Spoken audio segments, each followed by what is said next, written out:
जय हिंद दोस्तों, प्रचंड क्लासेस में आप सभी का स्वागत है। आज हम उत्तर प्रदेश करंट अफेयर जून माह का देखेंगे। चलिए शुरू करते हैं।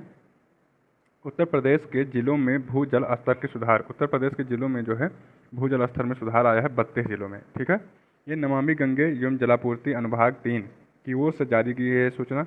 इसके अनुसार प्रयागराज समेत 32 जिलों में भूजल स्तर में बढ़ोतरी हुई है। यह जो है प्रयागराज के भूजल विभाग ने बताया कि यह निर्धारित करने के लिए विभिन्न मापदंडों का विश्लेषण करते हैं कि कोई जिला सुरक्षित किस किस कैटेगरी में बांटा गया है, सुरक्षित, क्रिटिकल, सेमी क्रिटिकल और अधिक पानी निकाले गए जोन में आता है या नहीं। तो इतने 4 कैटेगरियों में जिलों को बांटा गया है। सुरक्षित है कौन कौन से जिला, कौन कौन से क्रिटिकल में है, कौन कौन से सेमी क्रिटिकल हैं और अधिक पानी इस जिले से निकाला गया है। नमामि गंगा परियोजना के बारे में देख लीजिए। यह जून 2014 में केंद्र सरकार द्वारा फ्लैगशिप कार्यक्रम के रूप में अनुमोदित किया गया था ताकि प्रदूषण के प्रभावी उन्मूलन और राष्ट्रीय नदी गंगा के संरक्षण एवं कायाकल्प के दोहरे उद्देश्यों को पूरा किया जा सके। चलिए नेक्स्ट है बीएचयू और स्वयं। बीएचयू के स्वयं कार्यक्रम में नए पाठ्यक्रम जोड़े गए। तो एक जो है स्वयं कार्यक्रम किसने चलाया था, बनारस हिंदू विश्वविद्यालय के संकाय सदस्यों ने 2024 सत्र के लिए स्वयं कार्यक्रम के लिए 15 नए पाठ्यक्रम विकसित किए हैं। पाठ्यक्रम विद्यार्थियों की आवश्यकताओं और अपेक्षाओं के अनुरूप विकसित किए गए हैं। पाठ्यक्रमों के लिए तकनीकी सहायता आईआईटी मद्रास और आईआईटी कानपुर दे रहे हैं। खाद्य विक्रय के बारे में है, तो ये बहुत ज़्यादा इंपॉर्टेंट नहीं है। इसमें आप इतना जान लीजिए कि भारत में ये देखिए जो खाद्य विक्रय है, इसमें प्याज को लेकर एक न्यूज़ दी गई थी कि भारत में जो प्याज का उत्पादन है वो 16% की गिरावट से जो है इस बार दर्ज की गई है, 16% की गिरावट। तो इसके लिए इसी के लिए सरकार ने लक्ष्य रखा था कि कुछ जो है सेल्फ स्टॉक रखा जाएगा और जो है प्याज का जो निर्यात किया जाता था वो ज़्यादा नहीं किया जाएगा। प्याज सबसे ज़्यादा दुनिया भर में चीन में पैदा होता है और दूसरे नंबर पर भारत में। ठीक है, पहले नंबर पर कौन है, चीन, और उसके बाद है भारत अपना। ओके, प्रमुख उत्पादक भारत दुनिया का दूसरा सबसे बड़ा प्याज उत्पादक है। भारत में महाराष्ट्र नंबर 1 पर है, फिर कर्नाटक, उड़ीसा, उत्तर प्रदेश, गुजरात और फिर आंध्र प्रदेश, फिर तमिलनाडु। ठीक है, उत्तर प्रदेश प्याज उत्पादक राज्यों में चौथे नंबर पर है, महाराष्ट्र प्रथम पर है। भारत 6 वर्ष बाद गेहूं का आयात करेगा। तो विश्व का दूसरा सबसे बड़ा गेहूं उत्पादक कौन है, भारत। पहला कौन है, चाइना, पहले नंबर पर है चाइना।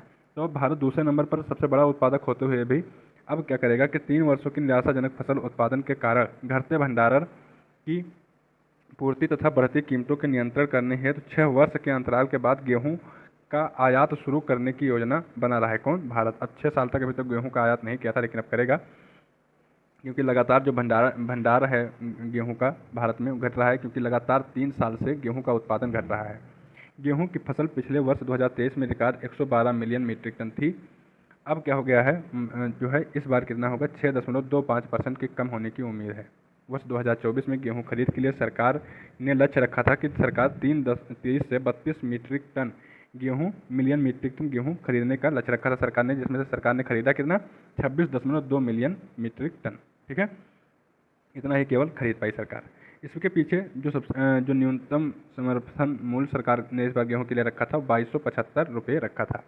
इसके पीछे बहुत सारे कारण हैं। क्यों, क्योंकि गेहूं और धान की जो फसल होती है उससे किसानों को बहुत ज़्यादा लाभ नहीं हो रहा है, लागत ज़्यादा लग रही है और फ़ायदे कम है। दूसरी चीज़ है, बहुत सारे किसान अब यूट्यूब पर या किसान सम्मेलन में जाकर या बहुत ज़्यादा जो है अब क्या चाहते हैं कि हम लोग ऐसी फसल की तरफ जाएं, ऐसी फसल उपजाया जाए जहां से प्रॉफिट ज़्यादा हो। ठीक है, तो कॉमर्शियल लेवल पे फसल में मतलब खेती अब करना चाहते हैं किसान। तो बहुत जगहों पे आपने देखा होगा कि कई लड़के इंजीनियरिंग छोड़ के खेती में आ रहे हैं, मशरूम की खेती कर रहे हैं, या ऐसे ऐसे छोटे छोटे अलग अलग टाइप के स्टार्टअप टाइप के उन लोगों ने खोल लिए हैं और साग सब्जी ताज़ा उपजाने की खेती वो लोग नई नई तकनीकी ला के कर रहे हैं। तो इससे भी जो पारंपरिक फसलें थी जैसे गेहूँ हो गए, धान हो गए, मसूर, इसमें सब में अब कमी आ रही है लगातार। तो अब क्या करेगा भारत, जो है अभी तक गेहूं रबी की फसल की परिपक्वता के लिए ठंडे मौसम और तेज धूप की आवश्यकता होती है। रबी की फसल है आप जानते हैं, और हरित क्रांति की सफलता में रबी फसलों विशेषकर गेहूं की वृद्धि में योगदान दिया गया था। विश्व में शीर्ष 3 गेहूं उत्पादक देश हैं, भारत, चीन, भारत और रूस। तो अब जो है भारत रूस से गेहूं मंगाने का जो है रास्ता खोल देगा, और जो यहाँ की कंपनियाँ हैं वो रूस से गेहूं मंगा सकती हैं। अग्निवीर भारतीय सेना की गोरखा राइफल्स में शामिल। हाल ही में वाराणसी में तीसरे बैच के अग्निवीरों ने भारतीय सेना की 3 और 9 गोरखा राइफल्स में शामिल होने के लिए अंतिम पग पार करते हुए 39 गोरखा प्रशिक्षण केंद्र GTC के परेड ग्राउंड पर मार्च किया। 3 और 9 गोरखा राइफल्स भारतीय सेना की गोरखा पैदल सेना रेजिमेंट हैं। ये भारतीय सेना के 7 गोरखा रेजिमेंटों में से एक है। अन्य रेजिमेंट 1GR जिसे गोरखा आर्थ रेजिमेंट, तो 1GR, 4GR, 5GR, 8GR और 11GR हैं। अग्निपथ योजना के बारे में आप थोड़ा सा जानकारी लें कि 2022 में इसको शुरू की गई थी और इसमें जो भर्ती होते थे उनको अग्निवीर कहा जाता था। इस योजना के तहत प्रत्येक वर्ष लगभग 45,000 से 50,000 सैनिकों की भर्ती की जाने का लक्ष्य रखा गया है। इसमें 17 से 21 वर्ष के आयु के बच्चों को शामिल किया जाता है, जिसमें से 25% जो है 75% को तो रिटायर कर दिया जाएगा 4 साल की सेवा के बाद, और 25% को आगे 15 साल के लिए सेवारत उनको रखा जाएगा। ठीक है। IIT BHU की फैकल्टी इंडक्शन, तो विश्वविद्यालय अनुदान आयोग UGC द्वारा प्रायोजित मालवीय मिशन शिक्षक प्रशिक्षण कार्यक्रम, ये किसने रखा था? ये रखा था UGC ने। आप इसमें कंफ्यूज मत होइएगा कि ये BHU ने रखा होगा। ठीक है। मालवीय मिशन शिक्षक प्रशिक्षण कार्यक्रम ये रखा था, UGC ने इसको प्रायोजित किया है। के तहत IIT BHU वाराणसी में 24 दिवसीय फैकल्टी इंडक्शन कार्यक्रम का उद्घाटन किया गया। मुख्य बिंदु हैं, इस गहन कार्यक्रम में पूरे भारत से 40 प्रतिष्ठित संकाय सदस्य भाग लेंगे, जिसका उद्देश्य व्यावसायिक विकास को बढ़ावा देना और शैक्षणिक कौशल को बढ़ावा देना है। मालवीय मिशन शिक्षक प्रशिक्षण कार्यक्रम है क्या? इसका उद्देश्य पूरे भारत में 15 लाख शिक्षकों को राष्ट्रीय शिक्षा नीति, जो नई राष्ट्रीय शिक्षा नीति लागू हुई है, के लक्ष्यों को पूरा करने के लिए आवश्यक कौशल को से लैस करना है। कार्यक्रम का उद्देश्य उच्च शिक्षण संस्थानों में शिक्षकों के लिए अनुकूलित प्रशिक्षण प्रदान करके शिक्षा की गुणवत्ता को बढ़ाना है। मानव संसाधन विकास केंद्रों HRDC का नाम बदलकर मदन मोहन मालवीय शिक्षक प्रशिक्षण केंद्र करने की घोषणा की गई है। ये थोड़ा सा याद रखिएगा, हो सकता है कि मानव संसाधन विकास केंद्र HRDC का नाम बदलकर क्या किया जाएगा? अब जो नया नाम होगा क्या किया जाएगा? तो नाम हो जाएगा मदन मोहन मालवीय शिक्षक प्रशिक्षण केंद्र। मदन मोहन मालवीय शिक्षक प्रशिक्षण केंद्र, मानव संसाधन विकास केंद्रों का नाम बदल लिया जाएगा।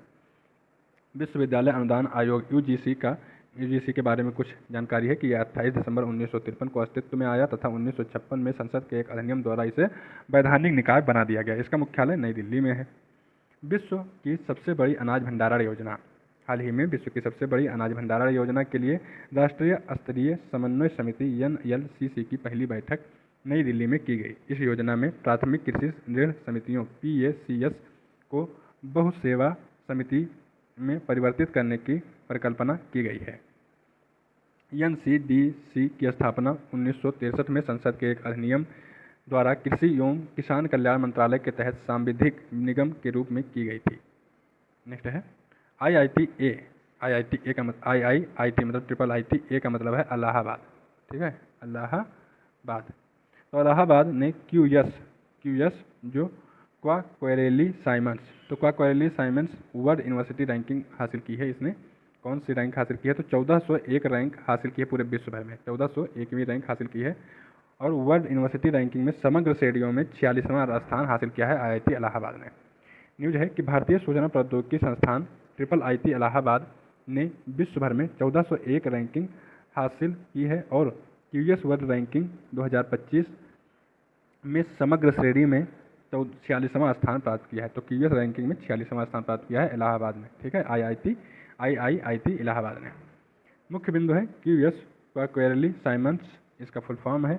यह रैंकिंग विश्व भर के विश्वविद्यालयों के प्रदर्शन और गुणवत्ता का मूल्यांकन करती है। 2 बच्चों की नीति, तो उत्तर प्रदेश सरकार को हाल ही में उन दावों पर जांच का सामना करना पड़ा जिनमें कहा गया था कि 7 जून 2024 तक 2 बच्चों की नीति लागू कर दी जाएगी। हालांकि आधिकारिक बयानों के अनुसार ये रिपोर्टें झूठी हैं और ऐसा कोई नीति उत्तर प्रदेश सरकार ने लागू नहीं किया है। तो ये जो है फेक न्यूज़ थी। महाकुंभ के बारे में है न्यूज। महाकुंभ एक आधिकारिक बैठक के बाद जारी किए गए बयान में उत्तर प्रदेश के मुख्यमंत्री ने कहा कि वर्ष 2025 में प्रयागराज में आयोजित होने वाले महाकुंभ का राज्य की अर्थव्यवस्था पर बड़ा प्रभाव पड़ेगा। इस आयोजन में करोड़ों लोग शामिल होने वाले हैं। आधिकारिक बैठक में मुख्यमंत्री ने राज्य को $1 ट्रिलियन की अर्थव्यवस्था बनाने के संकल्प को पूरा करने की दिशा में चल रहे प्रयासों, वर्तमान परिणामों और भविष्य की नीति पर भी चर्चा की। राज्य का कुल सकल घरेलू उत्पाद GDP 2021-22 में 16.45 लाख करोड़ था, जो कि 2023-24 में 25.48 लाख करोड़ हो गया है। उत्तर प्रदेश राष्ट्रीय आय में 9.2% का योगदान दे रहा है। सब संख्या याद रखिएगा, 9.2% का योगदान दे रहा है, जो देश में दूसरी सबसे बड़ी अर्थव्यवस्था के रूप में देश के विकास इंजन बनकर उभर रहा है। इससे आगे केवल एक महाराष्ट्र है, ठीक है, वो 15.6 और 7% के आसपास जो है महाराष्ट्र की भागीदारी है, और बाकी 9.2% के साथ में दूसरे नंबर पर कौन है? अपना उत्तर प्रदेश। राज्य की बेरोजगारी दर कितनी है? 2017-18 में 6.2% थी, अब वो घटकर कितनी हो गई है? 2.4%। याद रखने का तरीका है कि 6.2% से उल्टा कर दीजिए 2 दशमलव, अब देखिए 6 और 2 का अंतर होता है 4, 2.4%, ठीक है। महाकुंभ मेला के बारे में आप सब जानते हैं। अगला कौन है? कर अंतरण की अतिरिक्त किस्त चर्चा में क्यों है? तो उत्तर प्रदेश को नई सरकार के तहत केंद्रीय वित्त मंत्रालय से कर अंतरण के लिए अतिरिक्त भुगतान के रूप में 25,495 करोड़ रुपये प्राप्त हुए, जो देश में सबसे अधिक राशि थी। वित्त मंत्रालय के अनुसार इस धनराशि से राज्यों के विकास परियोजनाओं में तेजी लाने का अवसर मिलेगा। कर अंतरण होता क्या है? कर अंतरण केंद्र सरकार और राज्य सरकारों के बीच कर राजस्व के वितरण को संदर्भित करता है, ठीक है। यह संघ तथा राज्यों के बीच उचित एवं न्याय संगत तरीके से कुछ करों की आय को आवंटित करने के लिए स्थापित एक संवैधानिक तंत्र है। भारत के संविधान के अनुच्छेद 280(3)(a) में कहा गया है कि वित्त आयोग फाइनेंस कमीशन की जिम्मेदारी संघ और राज्यों के बीच करों की शुद्ध आय के विभाजन के संबंध में सिफारिशें करना है। मतलब इस बार जो उत्तर प्रदेश को केंद्र से धनराशि मिली है, वो सबसे ज़्यादा धनराशि पाने वाला कौन है? उत्तर प्रदेश। नोएडा अंतर्राष्ट्रीय हवाई अड्डा, तो इसके बारे में आप जानकारी ये है कि हाल ही में उत्तर प्रदेश सरकार ने नोएडा अंतर्राष्ट्रीय हवाई अड्डे को विश्व स्तरीय नागरिक विमानन सुविधा के रूप में विकसित करने की अपनी योजना की घोषणा किया है। पश्चिमी उत्तर प्रदेश के गौतम बुद्ध नगर जिले के जेवर क्षेत्र में ग्रीनफील्ड हवाई अड्डे का निर्माण किया जा रहा है। यह दिल्ली के इंदिरा गांधी अंतर्राष्ट्रीय हवाई अड्डे के साथ राष्ट्रीय राजधानी क्षेत्र का दूसरा अंतर्राष्ट्रीय हवाई अड्डा बनने के लिए अब तैयार है। ओके, चलिए नेक्स्ट है स्टार्टअप और ग्रामीण उद्योगों को ऋण प्रवाह। उत्तर प्रदेश सरकार ने युवाओं के लिए वित्तीय सहायता प्रदान करने और स्वरोजगार के अवसर सृजन करने हेतु स्टार्टअप तथा ग्रामीण उद्योगों या उद्यमों को संस्थागत ऋण प्रवाह को आसान बनाया है। मतलब स्वरोजगार आप करने के लिए अगर इच्छुक हैं या कोई स्टार्टअप करना चाहते हैं तथा ग्रामीण क्षेत्र में कोई उद्यम चालू करना चाहते हैं, तो उसके लिए सरकार आपका मदद करने के लिए तैयार है। इसके अलावा राज्य पर्यटन विभाग ने ग्रामीण पर्यटन को बेहतर बनाने के लिए रोजगार सृजन के लिए 2 समझौतों पर हस्ताक्षर किए हैं। कौन कौन से किसके के साथ? राज्य ने 2 ऋण योजनाओं के तहत लगभग 8300 उद्यमियों को वित्त पोषित करने की योजना बनाई है। मुख्यमंत्री युवा स्वरोजगार योजना MYSY और मुख्यमंत्री ग्राम उद्योग रोजगार योजना MMGRY राज्य स्तरीय, तो इन दोनों से जो है इनका MOU साइन हुआ है। राज्य स्तरीय बैंकर्स समिति SLBC की रिपोर्ट के अनुसार MYSY और MMGRY के तहत क्रमशः 6259 तथा 723 इकाइयों को स्वीकृति दी गई है। स्टार्टअप और ग्रामीण उद्योगों को 163 करोड़ रुपये से अधिक का संस्थागत वित्त पोषित मिलेगा। MYSY के तहत राज्य उद्योग स्थापित करने के लिए 25 लाख रुपये, ठीक है। अगर आप राज्य में कोई अच्छा सा उद्योग स्थापित करना चाहते हो तो उसके लिए 25 लाख रुपये तथा सेवा के क्षेत्र में उद्योग स्थापित करने के लिए 10 लाख रुपये जो है ऋण प्रदान करेगी कौन? सरकार। किसके तहत? मुख्यमंत्री युवा स्वरोजगार योजना। नाम याद रखिएगा योजना का, मुख्यमंत्री युवा स्वरोजगार योजना के तहत अगर आप कोई उद्यम करना चाहते हैं, राज्य उद्योग स्थापित करने के लिए 25 लाख रुपये और सेवा क्षेत्र में कोई उद्यम करने के लिए 10 लाख रुपये आपको ऋण प्रदान किए जाएंगे। उत्तर प्रदेश के लगभग 52 सरकारी मान्यता प्राप्त इंक्यूबेटर हैं और उद्योग एवं आंतरिक व्यापार संवर्धन विकास विभाग के साथ 7200 से अधिक स्टार्टअप पंजीकृत हैं। यूपी में ऊर्जा की मांग उच्च स्तर पर। Grid India power supply report के अनुसार उत्तर प्रदेश ने महाराष्ट्र और गुजरात जैसे राज्यों को पीछे छोड़ते हुए 28,889 मेगावाट विद्युत ऊर्जा की आपूर्ति करके देश में पहला स्थान प्राप्त कर लिया है। तो सबसे ज़्यादा विद्युत ऊर्जा की मांग किसने की है? यूपी ने 28,889 मेगावाट ऊर्जा की मांग की है। ठीक है, उत्तर प्रदेश ने भीषण गर्मी के चलते और बढ़ते तापमान के कारण विद्युत ऊर्जा की मांग अब तक के उच्चतम स्तर पर पहुंच चुकी है। उत्तर प्रदेश के बाद महाराष्ट्र, पहले पे यूपी है, फिर महाराष्ट्र, फिर गुजरात, फिर तमिलनाडु। ठीक है, तो इतना नाम आप याद रखिए। इन लोगों ने जो है इतना ऐसे अपने क्रम में ऊर्जा की मांग की है। उत्तर प्रदेश के विद्युत विभाग ने बढ़ती मांगों के बावजूद अपने सुदृढ़ ऊर्जा बुनियादी ढांचे का प्रदर्शन करते हुए पीक आवर्स के दौरान सबसे अधिक विद्युत ऊर्जा आपूर्ति का राष्ट्रीय रिकॉर्ड बनाया है। मतलब जितना मांग थी उत्तर प्रदेश ने अच्छे से उसको मैनेज कर लिया और उसको पूरा किया। जब तक किसी क्षेत्र का अधिकतम तापमान मैदानी क्षेत्रों के लिए कम से कम 40 डिग्री सेल्सियस और पहाड़ी क्षेत्रों के लिए 30 डिग्री सेल्सियस के ऊपर नहीं जाता है, तब तक हीट वेव के बारे में विचार नहीं किया जाता है। और यदि किसी क्षेत्र का सामान्य अधिकतम ताप 40 डिग्री सेल्सियस या उसके बराबर है, तो सामान्य ताप से 5 डिग्री से 6 डिग्री सेल्सियस की वृद्धि को हीट वेव की स्थिति में रखा जाता है। यह चीज़ सामान्य प्लेन जो है समतलीय क्षेत्र के लिए 40 डिग्री सेल्सियस है और पहाड़ी क्षेत्र के लिए 30 डिग्री सेल्सियस रखा गया है। उत्तर प्रदेश बाढ़ प्रबंधन कार्यक्रम, तो अभी जब बाढ़ आने वाली थी तो उत्तर प्रदेश ने जो है घोषित किया था कुछ जिलों को कि आप जो है बाढ़ प्रभावित ज़्यादा क्षेत्र हैं आपके ज़िले में, तो उन जिलों को जो है कुछ कार्य करने के लिए बताया गया था। तो चलिए देखते हैं कि राज्य प्रशासन ने उत्तर प्रदेश में 3 बाढ़ प्रबंधन क्षेत्रों में विभाजित किया। उत्तर प्रदेश को 3 बाढ़ प्रबंधन क्षेत्रों में विभाजित किया है। तो कौन कौन से? 29 जिलों को अत्यधिक संवेदनशील माना गया है। ठीक है, बाढ़ से ज़्यादा प्रभावित रहते हैं 29 जिले।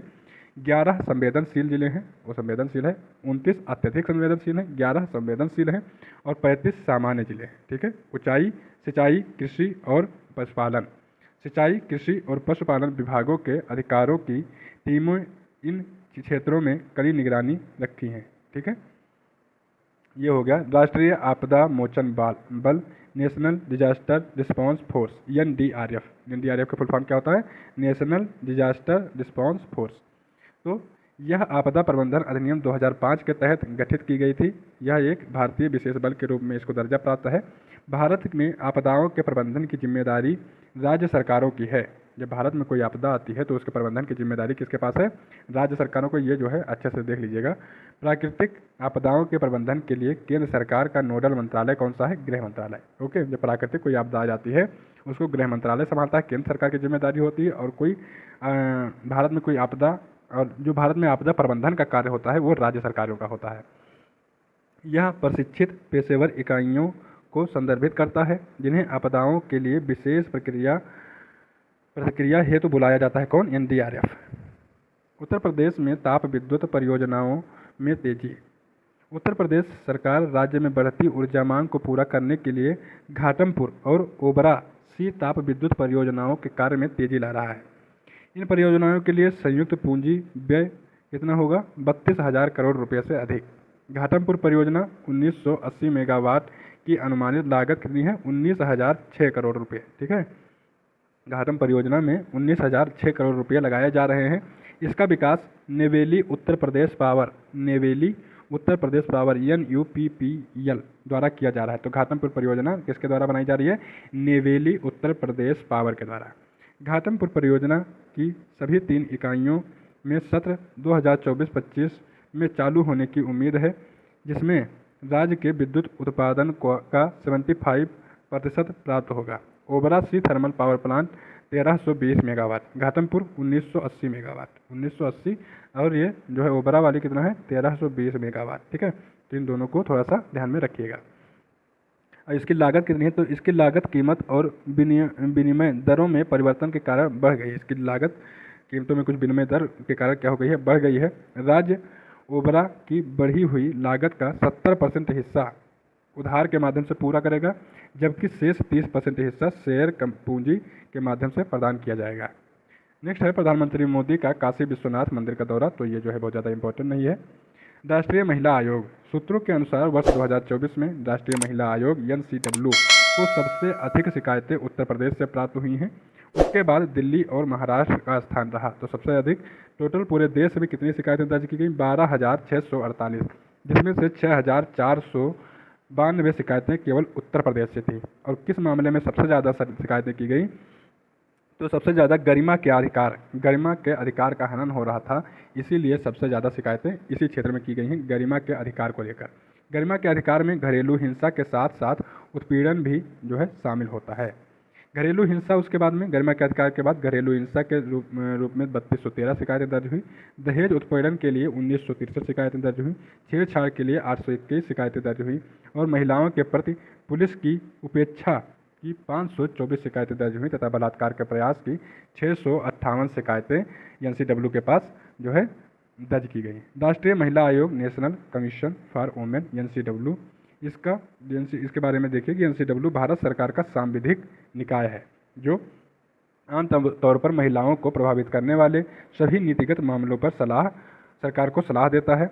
इसका गठन जनवरी 1992 में किया गया था अधिनियम 1990 के तहत। गठन कब किया है? 1992 में अधिनियम 1990 के तहत। जिसमें दहेज, राजनीतिक मामले, धार्मिक मामले, नौकरियों में महिलाओं के समान प्रतिनिधित्व और श्रम क्षेत्र में महिलाओं के शोषण जैसे विभिन्न विषय उसके अवलोकन के दायरे में शामिल हैं। नेक्स्ट है पीएम किसान योजना। तो भारत प्रधानमंत्री किसान कल्याण के प्रति सरकार की प्रतिबद्धता को दर्शाते हुए प्रधानमंत्री किसान सम्मान निधि पीएम किसान की 17वीं किस्त का वितरण किया था प्रधानमंत्री जी ने। प्रधानमंत्री किसान सम्मान निधि पीएम किसान के तहत 9.26 करोड़ लाभार्थी किसानों को प्रत्यक्ष लाभ अंतरण के माध्यम से 20,000 करोड़ रुपए से अधिक की 17वीं किस्त जारी की गई। तो कौन सी किस्त जारी की गई थी? 17वीं। अब तक पीएम किसान के तहत 11 करोड़ से अधिक पात्र किसान परिवारों को 3.04 लाख करोड़ रुपए का से अधिक का लाभ दिया गया है। इसमें देख लीजिए ये जो योजना चलाई जा रही है ये पूरी तरह से किसके द्वारा वित्त पोषित है? तो केंद्र द्वारा वित्त पोषित है। इस योजना के अंतर्गत केंद्र सरकार सभी भूमिधारक किसानों के बैंक के खातों में 3 समान किस्तों में लगभग 6,000 रुपये की राशि सीधे देती है। मतलब हर तिमाही पर 2,000 रुपया देती है। ठीक है, तो हर 4 महीने पे देती है, तो 12 महीने होते हैं, तो 3 बार में 2-2 हज़ार की किस्त दे देती है ना। हर क्वार्टर में 2,000 रुपया, एक क्वार्टर में 2,000, एक क्वार्टर में 2,000, उसके अगले में 2,000। तो एक साल में 4 तिमाही होती हैं, 3 क्वार्टर होते हैं, तो हर क्वार्टर में जो है 2,000 रुपया दिया जाता है।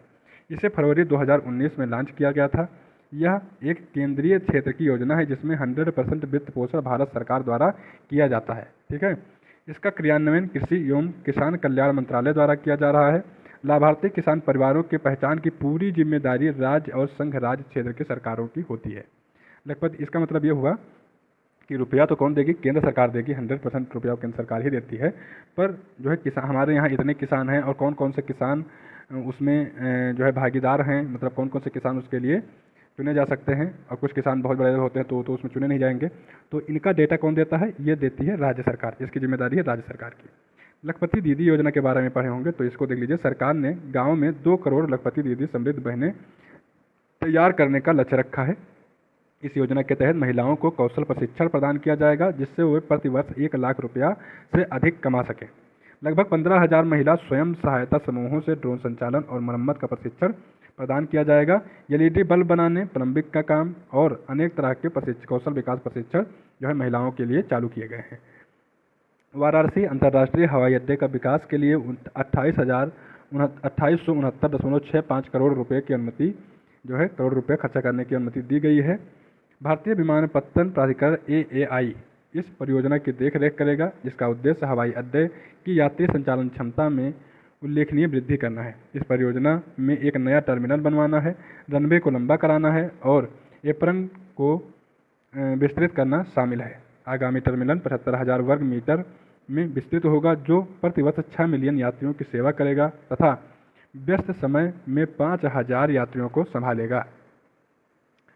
भारतीय विमानपत्तन प्राधिकरण AAI इसका गठन संसद के भारतीय विमानपत्तन प्राधिकरण अधिनियम 1994, बस इतना याद रखिए कि इसका गठन अधिनियम 1994 द्वारा किया गया था। 1 अप्रैल 1995 को तत्कालीन राष्ट्रीय विमानपत्तन प्राधिकरण और भारतीय अंतर्राष्ट्रीय विमानपत्तन प्राधिकरण को मिलाकर अस्तित्व में आया। ई-कॉमर्स प्लेटफॉर्म के साथ एग्रीकल्चर स्टार्टअप।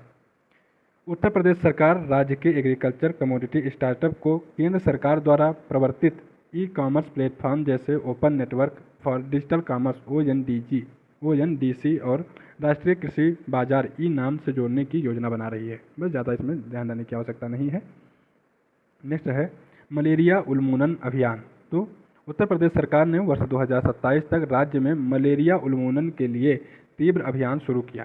इस पहल में मलेरिया के प्रत्येक मामले की गहन जांच और पूर्ण उपचार शामिल है। राष्ट्रीय वेक्टर जनित रोग नियंत्रण कार्यक्रम के तहत जून माह मलेरिया रोधी माह है। जून माह को मलेरिया रोधी माह माना गया। इस वर्ष राज्य में मलेरिया के 771 मामले सामने आए। प्रयासों में बेहतर केस रिपोर्टिंग, प्रबंधन और महामारी विज्ञान, कीट विज्ञान संबंधी जांच में वृद्धि के साथ ही वेक्टर नियंत्रण उपायों में तेजी लाना शामिल है। तो ये हो गया मलेरिया के बारे में। एक परिवार एक पहचान योजना ये चलाया है। पूछा जाएगा किस परिवार ने चलाया, तो एक परिवार एक पहचान योजना उत्तर प्रदेश सरकार ने शुरू किया है। मुख्यमंत्री योगी आदित्यनाथ ने राज्य में प्रत्येक परिवार के लिए परिवार पहचान पत्र जारी करने की प्रक्रिया की समीक्षा की और इसके त्वरित क्रियान्वयन के निर्देश दिए। उन्होंने इस बात पर जोर दिया कि प्रत्येक परिवार को सरकारी लाभ तथा कम से कम एक सदस्य को रोजगार के अवसर सुनिश्चित करने के लिए परिवार पहचान पत्र होना जरूरी है। मुख्य बिंदु क्या है? एक परिवार एक पहचान योजना के तहत प्रत्येक परिवार को एक विशिष्ट पहचान पत्र प्रदान किया जाएगा, जिससे राज्य में परिवार इकाइयों की एक व्यापक लाइव डेटाबेस तैयार किया जा सके। राष्ट्रीय खाद्य सुरक्षा अधिनियम NFSA 2013 अधिसूचित कब किया गया था इसको? तो 10 सितंबर 2013 को इसको अधिसूचित किया गया था। प्रावधान क्या है? प्रति माह प्रति व्यक्ति NFSA के प्रावधान हैं जो अंत्योदय अन्न योजना के तहत कवर किया जा रहा है। तो इसके प्रावधान क्या हैं? प्रति माह प्रति व्यक्ति 5 किलोग्राम खाद्यान्न, जिसमें 3 किलोग्राम चावल और 2 किलोग्राम गेहूं तथा 1 किलोग्राम मोटा अनाज दिया जा रहा है। हालांकि अंत्योदय अन्न योजना के तहत मौजूदा प्रति माह प्रति परिवार 35 किलोग्राम खाद्यान्न प्रदान करना जारी रहेगा। गर्भवती महिलाओं और स्तनपान कराने वाली माताओं को गर्भावस्था के दौरान तथा बच्चे के जन्म के 6 माह बाद भोजन के अलावा कम से कम 6,000 रुपये का मातृत्व लाभ प्रदान किया जाने का प्रावधान किया गया है। 14 वर्ष तक के बच्चों के लिए भोजन में इसमें जो है व्यवस्था की गई है। विश्व का पहला एशियन किंग वल्चर संरक्षण केंद्र कहाँ पर है? तो महाराजगंज जिले में इसको खोला गया है। एशियन किंग वल्चर एशियाई गिद्ध के लिए विश्व का पहला संरक्षण प्रजनन केंद्र स्थापित किया गया है। इस सुविधा प्रबंधन का उद्देश्य एशियन किंग वल्चर की जीव संख्या में सुधार करना है। वर्ष 2007 में अंतर्राष्ट्रीय प्रकृति संरक्षण संघ की रेड लिस्ट में गंभीर रूप से संकटग्रस्त के रूप में सूचीबद्ध किया गया है। किसको? एशियन किंग वल्चर को। ठीक है, इनकी खोपड़ी लाल रंग की होती है। एशियन किंग वल्चर, जिन्हें लाल सिर वाला गिद्ध भी कहा जाता है, इनके आवासों के नुकसान और घरेलू पशु पक्षियों के डाइक्लोफेनाक एक non steroid anti inflammatory drug है एक। ठीक है, जो पशुओं को खिलाया जाता था पहले, दर्द निवारक एक ड्रग है ये। तो पशु जब मरते थे तो ये ड्रग उनके शरीर में बना रहता था। तो गिद्ध जो है उसको नोच नोच के जब शरीर को खाते थे तो ये गिद्धों के शरीर में जाता था और जो गले में उनके गांठ बन जाती थी, जिससे दर्द होता था और वो खाना त्याग कर मर जाते थे गिद्ध। ठीक है, तो इसीलिए जो है अब ये जो ड्रग है डाइक्लोफेनाक, इसको बंद कर दिया गया है जिससे गिद्ध को बचाया जा सके। गिद्ध जो है आयुसीएन श्रेणी में गंभीर रूप से संकटग्रस्त श्रेणी में रखे गए हैं और वन्य जीव संरक्षण अधिनियम 1972 में अनुसूची 1 में रखे गए हैं। तर्कहीन निराधार गिरफ्तारी मानवाधिकारों का घोर उल्लंघन है, ऐसा बताया है किसने? इलाहाबाद हाई कोर्ट ने। ठीक है, उत्तर प्रदेश सार्वजनिक परीक्षा अनुचित साधनों को रोकथाम के लिए अध्यादेश लाया गया था। उत्तर प्रदेश सरकार द्वारा ये लाने का प्रस्ताव पारित किया गया था, जिसमें प्रश्न पत्र लीक करने वालों के लिए 2 वर्ष से लेकर आजीवन कारावास तक की सजा है तथा 1 करोड़ रुपये तक का जुर्माना का प्रावधान रखा गया है। तो ये जो है उत्तर प्रदेश सरकार द्वारा लाया गया था।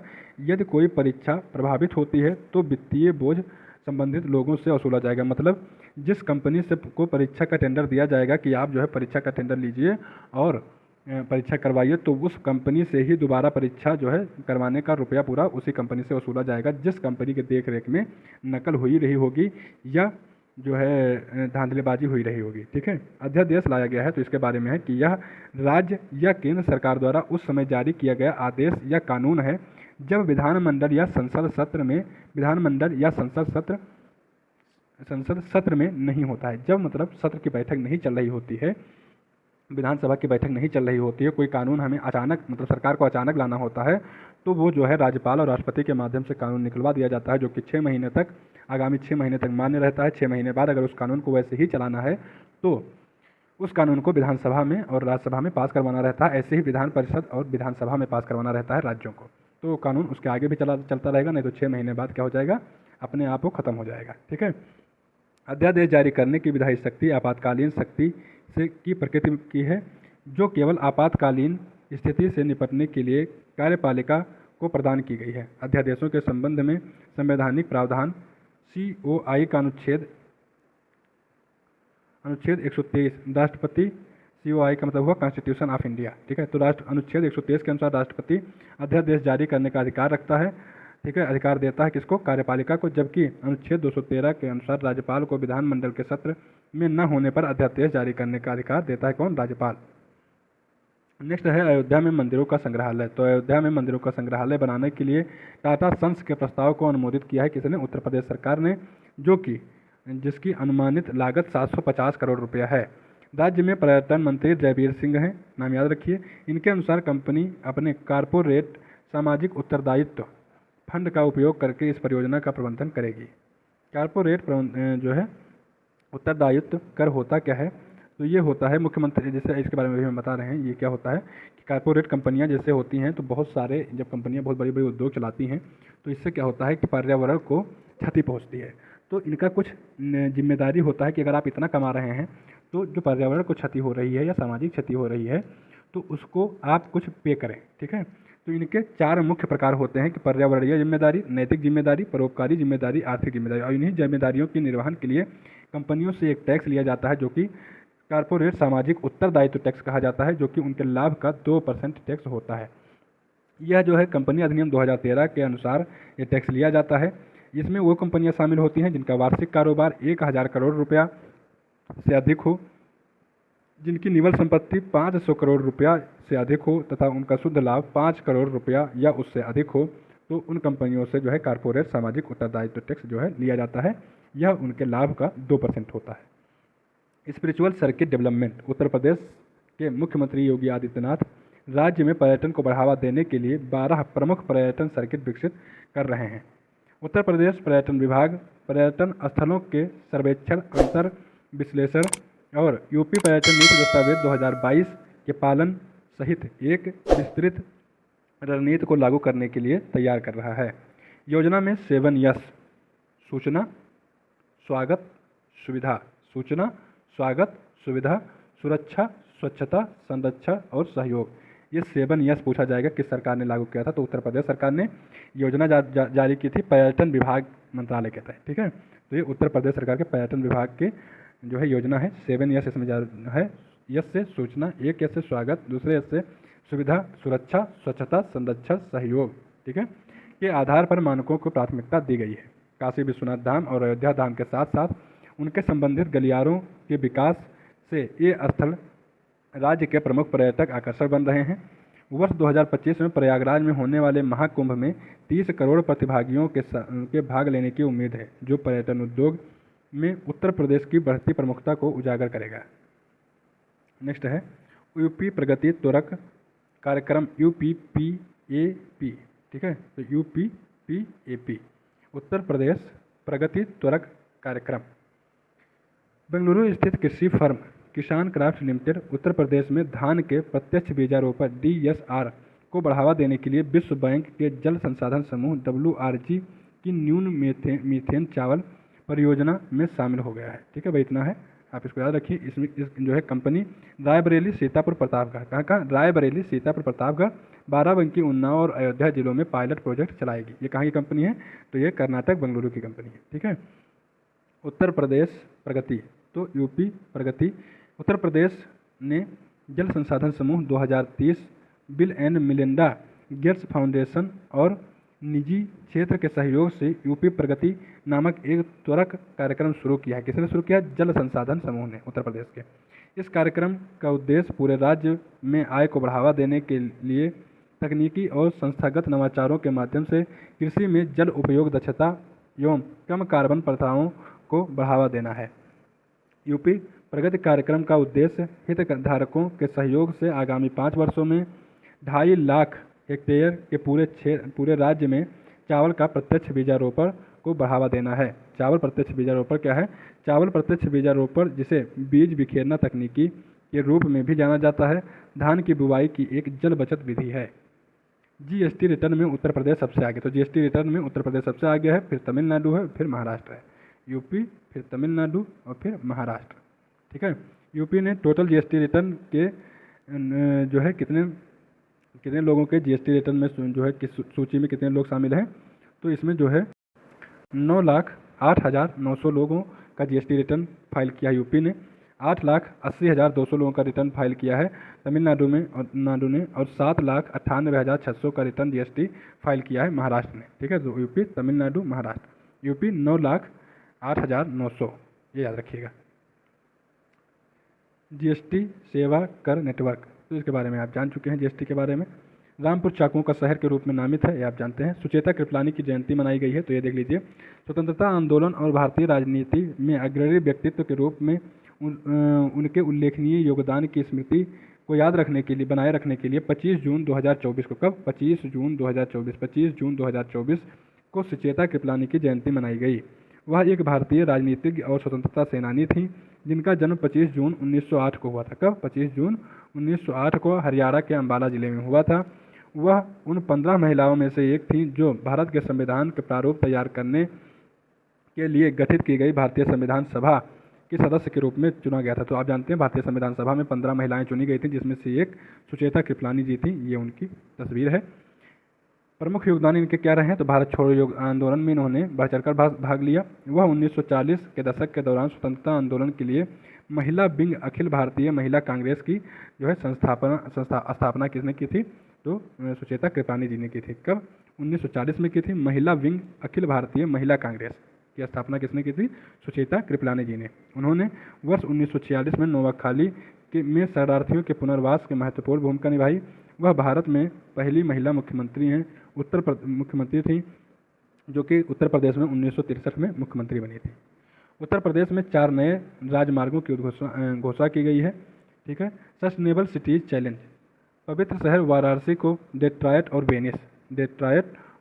वेनिस के साथ सस्टेनेबल सिटीज चैलेंज में भाग लेने के लिए विश्व स्तर के 3 शहरों में से एक के रूप में चुना गया है। ठीक है।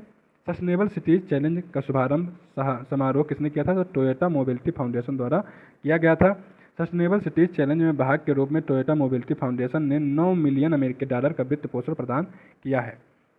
डायरिया रोको अभियान, उत्तर प्रदेश स्वास्थ्य विभाग 1 जुलाई 2024, कब 1 जुलाई 2024, ये डेट याद रखिएगा, को डायरिया रोको अभियान शुरू किया स्वास्थ्य विभाग ने। वर्षा ऋतु में दूषित जल के जमा होने से वायरल, बैक्टीरियल और परजीवी संक्रमण का खतरा बढ़ जाता है। ऐसी स्थिति में बच्चों को डायरिया हो सकता है, जिससे निर्जलीकरण, डिहाइड्रेशन की समस्या बढ़ जाती है। यह बीमारी संदूषित भोजन और जल के माध्यम से फैलती है। ठीक है। आशा कार्यकर्ता घर घर जाकर डायरिया से पीड़ित बच्चों के परिवारों को ORS घोल बनाने की विधि सिखाती हैं, और इसमें आशा जो होती हैं वो बढ़ चढ़कर भाग लेती हैं और लोगों की जीवन रक्षा के लिए प्रतिबद्ध होती हैं। तो चलिए, ये हमारा करंट अफेयर आज का पूरा हुआ। मिलेंगे नए क्लास में जुलाई के करंट अफेयर के साथ में। अगर आपको ये सीरीज अच्छी लग रही हो तो आपसे निवेदन है, कृपया चैनल को सब्सक्राइब कर लें और हमारा सहयोग करें। मिलेंगे नए क्लास में, तब तक के लिए नमस्कार, धन्यवाद।